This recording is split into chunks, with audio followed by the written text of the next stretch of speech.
आइए इस वीडियो में यह जानते हैं कि आंशिक निष्पादन का सिद्धांत क्या है। डॉक्ट्रिन ऑफ पार्ट परफॉर्मेंस यह प्रॉपर्टी लॉ के अंतर्गत आता है। सेक्शन 53A धारा 53A में इसका विवरण है, इनकी जानकारी दी गई है। तो दोस्तों, संपत्ति अंतरण या हस्तांतरण अधिनियम 1882। अंतरण कभी कभी एग्जामिनेशन के पेपर्स में हस्तांतरण की जगह अंतरण भी दे दिया जाता है। तो आपकी सुविधा के लिए मैंने दोनों ही शब्दों का प्रयोग कर दिया है।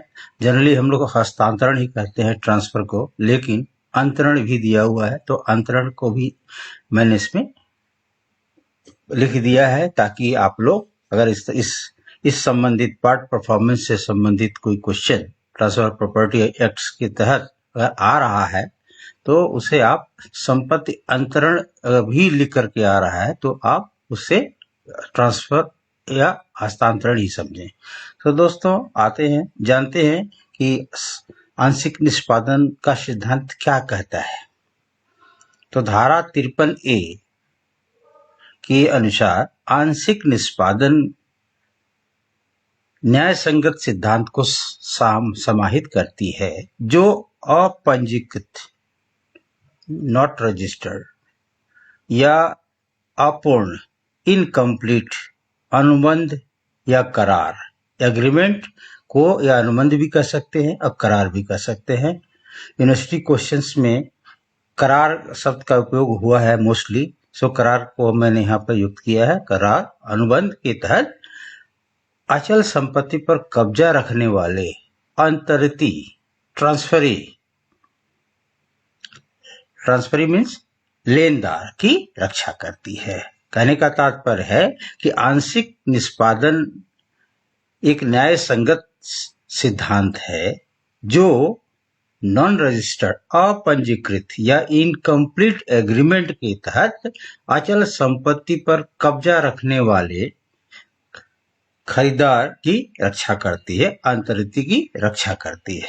यह ट्रांसफरर जो ट्रांसफर करता है, विक्रेता अंतरणकर्ता को कब्जे में हस्तक्षेप करने से रोकती है। क्या करती है? कब्जे में हस्तक्षेप करने से रोकती है।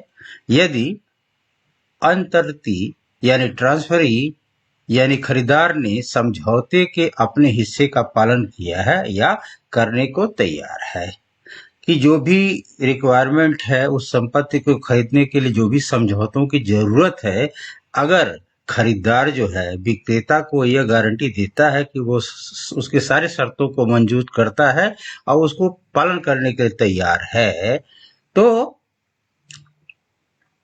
यह कोई भी ट्रांसफर करता यानी अंतरण करता या विक्रेता कब्जे पर हस्तक्षेप नहीं कर सकता। आइए जानते हैं दोस्तों कि धारा 53A के मुख्य पहलू क्या है। तो इसका उद्देश्य क्या है? अंतरणकर्ता द्वारा धोखाधड़ी को रोकना। जो विक्रेता है वो धोखाधड़ी न कर सके। जहां पे कानूनी औपचारिकताएं या पंजीकरण अभी अपूर्ण है, कानूनी जो औपचारिकता है वो अभी पूर्ण नहीं हुई है, वो क्या है? अपूर्ण है। तो अपूर्ण होने के कंडीशन में कहीं ऐसा तो नहीं विक्रेता जो है कुछ धोखाधड़ी करे, तो इसको रोकने का एक इसका उद्देश्य है। इस धारा का अधिकार का स्वरूप यह तलवार नहीं बल्कि ढाल के रूप में कार्य करता है। यह जो धारा है यह तलवार नहीं बल्कि एक ढाल है, आपके रक्षक के रूप में कार्य करता है, जिसका अर्थ है कि इसका उपयोग स्वामित्व का दावा करने के लिए मुकदमा दायर करने के बजाय कब्जे की रक्षा के लिए रक्षात्मक रूप से किया जाता है। यह जो है मुकदमा दायर नहीं करा कि भाई विक्रेता ने कब्जा कर लिया है या उसके संपत्ति का, उसके बजाय एक रक्षात्मक तरीका है। ये इससे इस धारा के तहत हम कर सकते हैं। इसकी कुछ शर्तें होंगी, अगर वो शर्तें फुलफिल हो जाती हैं तभी ये धारा की विशेषता संदर्भित होगी। जैसे अचल संपत्ति के अंतरण के लिए लिखित करार, रिटेन एग्रीमेंट, जिस पर अंतरणकर्ता द्वारा हस्ताक्षर किए गए हैं, यानी जो विक्रेता है उसके पास एक लिखित एग्रीमेंट हो और उस एग्रीमेंट पर उसके सिग्नेचर आवश्यक है। तो संपत्ति का, जो अचल संपत्ति का ट्रांसफर किया जा रहा है, वो एक तो लिखित होना चाहिए, एक लिखित करार के रूप में होना चाहिए, और उस पर विक्रेता यानी ट्रांसफरर के हस्ताक्षर भी होने आवश्यक है। जो शर्त, दूसरा है जो शर्तों का उचित निश्चितता के साथ पता लगा जा सकता है, यानी जो शर्तें विक्रेता ने मांगी हैं उनका निश्चितता के साथ पता लगाया जा सकता है कि वो शर्तें ठीक है कि नहीं है।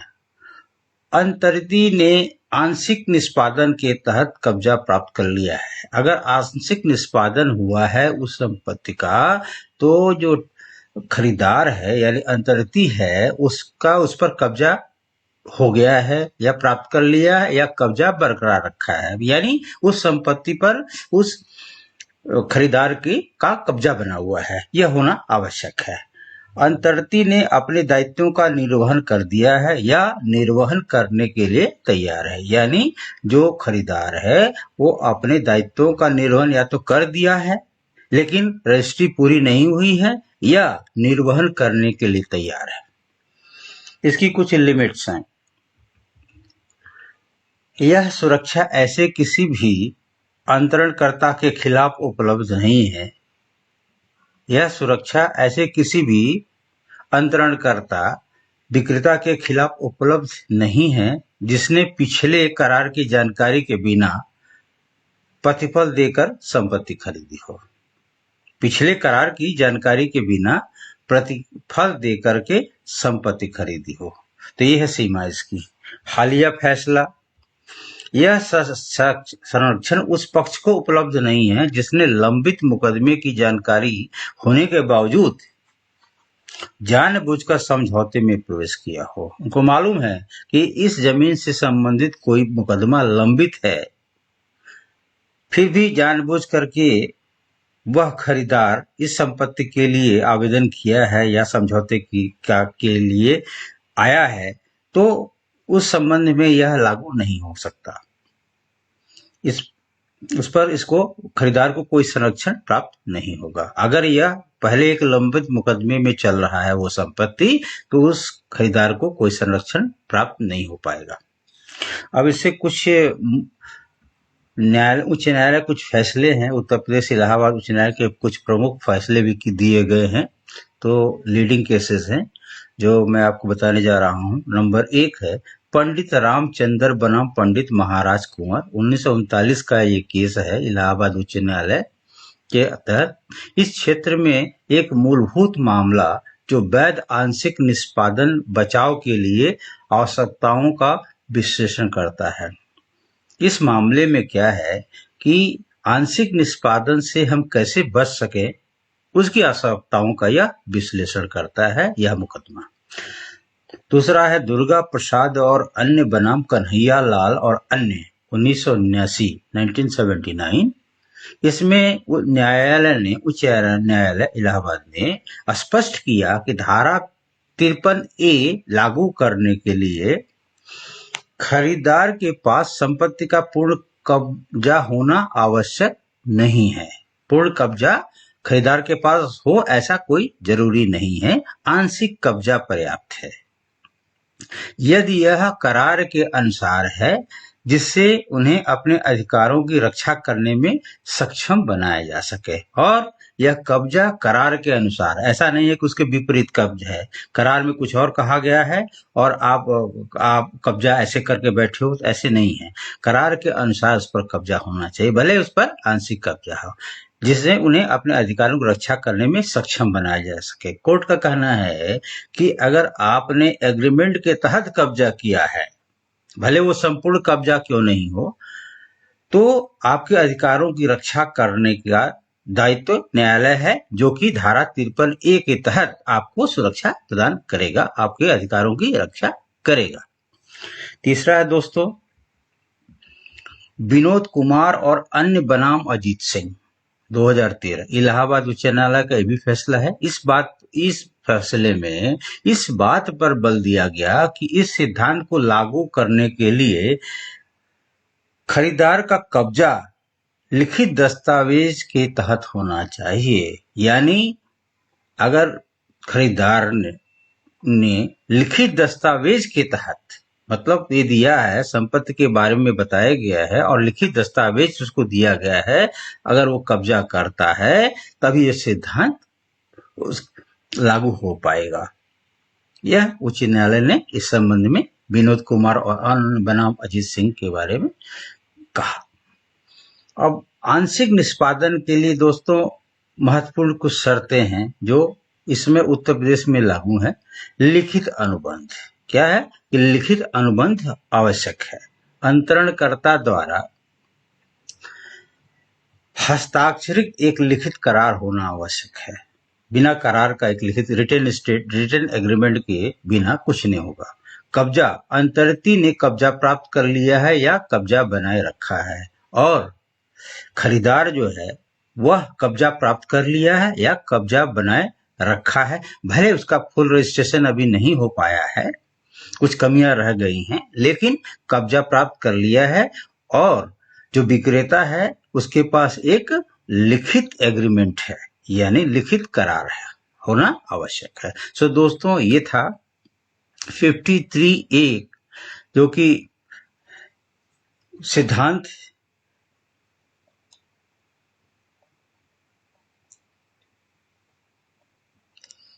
पार्ट परफॉर्मेंस का जो सिद्धांत है, आंशिक निष्पादन का सिद्धांत है, और धारा 53 के ए की तरह यह सुरक्षा करता है। अगर आपका रजिस्ट्रेशन किसी अचल संपत्ति के बारे में अपंजीकृत है, अभी भी रजिस्ट्री नहीं हो पाई है, या एग्रीमेंट की जो शर्तें हैं अभी पूरी तरह नहीं हो पाई हैं, तो उस संबंध में लागू करके आपको सुरक्षा प्रदान करता है, ताकि जो विक्रेता है वो आपकी संपत्ति के साथ कोई धोखाधड़ी न कर सके। सो दोस्तों ये था doctrine of part performance.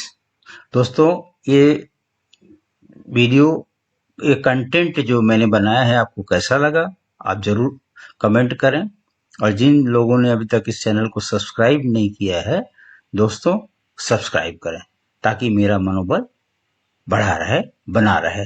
Thanks for watching this video.